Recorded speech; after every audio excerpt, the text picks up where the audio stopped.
काल पाहिले तिला ओसरीवर एरझाण घालताना. काल पाहिले तिला ओसरीवर एरझाऱ्या घालताना.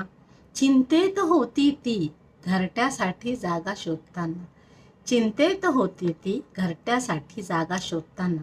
कारण हल्ली चिवताईला घरट्यासाठी जागा कुठून मिळणार? गावात त्यांना काही प्रश्नच नव्हता. झाडं खूप होती ना, झाडांवरती आपली घरटीत बांधायची. पण आता जिथे नुसत्या इमारती आहेत, रोजची रोज झाडं कापल्या जात आहेत. त्यामुळे आजच्या चिमणीसमोर जो प्रश्न उभा आहे तोच मी ह्या कवितेतून मांडण्याचा प्रयत्न केला आहे. काल पाहिले तिला ओसरीवर एरझाऱ्या घालताना. चिंतेत होती ती घरट्यासाठी जागा शोधताना. एक एक करुनी तिने आणल्या काड्या पसाभर. एक एक करुनी तिने आणल्या काड्या पसाभर.